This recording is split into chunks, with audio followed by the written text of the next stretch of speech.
for Dr. MacArthur.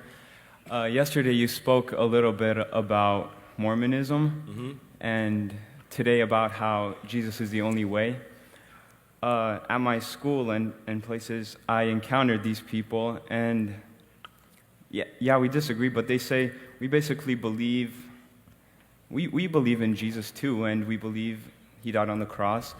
I was wondering how I can talk to them and how I would approach them without, I don't want to call them demon worshipers or anything like that.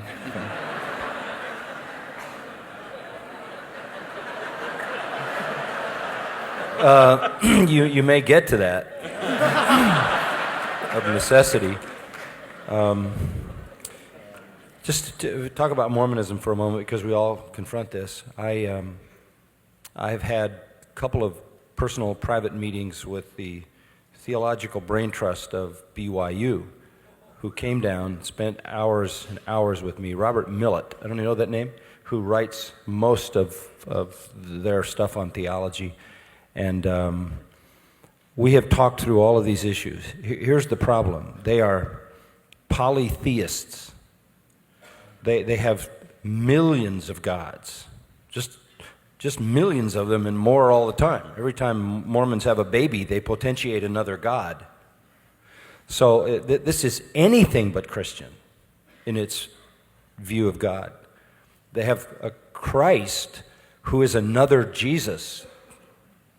And another Jesus is a way to preach another Jesus and you get cursed. 2 John. Have nothing to do with them or become a partaker of their evil deeds. But what they said to me was, we love Jesus. In fact, they said, we love Jesus so much, and we want our young people at BYU to love Jesus, and so we've had our students in some of the classes read the gospel according to Jesus that you wrote to help them to love Jesus more. Well, I went into panic. What did I leave out? That was not a good experience for me. But they said to me, we also believe in grace.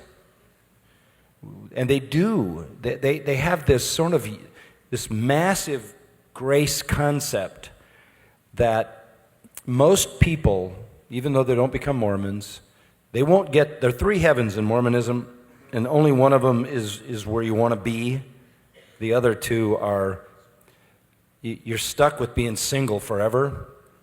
There's a lot of weird sexuality in Mormonism, as you know, that is part of it. But there's this first heaven, which is where grace operates.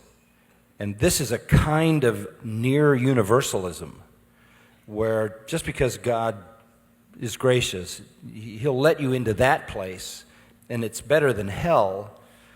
Most people will get to that place, but you're stuck being single and you're stuck in a deprived situation. But if you have any desire to get to the second or the third, then you better crank up the works. So in the end, wrong God, wrong Christ, wrong way of salvation. They also say the Bible is corrupt. You see that in all their literature.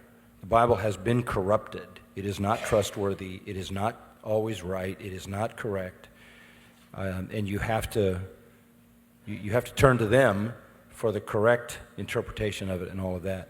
So I think you can start with the authority of Scripture. You can start with the person of God. You can start with the person of Christ, or you can start with salvation by grace. They even said to me, we believe in salvation by grace. And I said, well, explain the full extent of that. Well, God didn't have to give us a way to earn our way into heaven. So it's a gracious thing that he allows us to do that.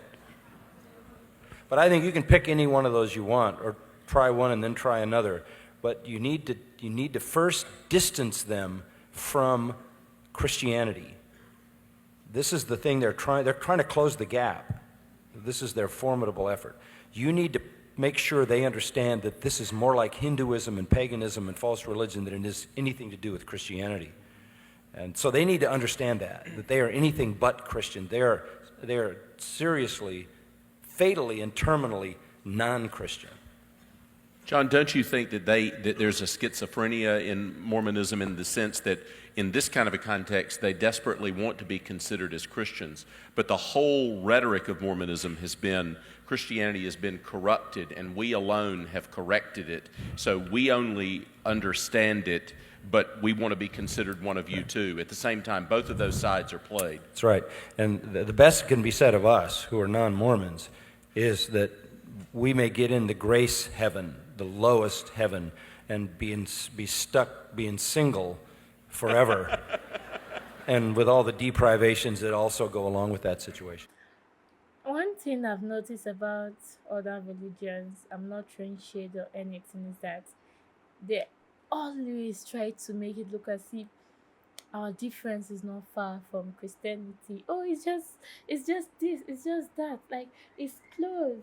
It's close by. We are almost the same thing. We are not. If there's one thing you disagree with that makes Christian, that makes Christianity, then we are not in any way close. There is no gap that needs to be closed. You're far away from us because um I watched some Muslim videos, and basically that's why I stopped doing it. Is because, like, when their imams tend to preach and stuff, they're like, "Oh, I've read the Bible, I've read it back and front, and I keep the commandment. And if I'm to say I'm more Christian than the Christian yourself, if you're more Christian than Christians, then you won't be Muslim. You won't say that Jesus Christ is not the Son of God. You believe that He died and rose again. That's the genesis of Christianity. That's it. The New Testament is what made Christianity alive. If not, would have still be Jews. That's the genesis of Christianity. And if you don't agree with that, I don't care what you agree with. We are not alike. And so, if you do agree with that, like the Mormons, and you believe more other things that have nothing to do with Christianity, then we are not alike.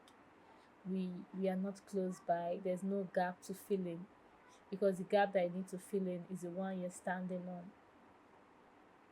So I just feel like at the end of the day, God will lead us in the right direction, and we'll all come back to His path.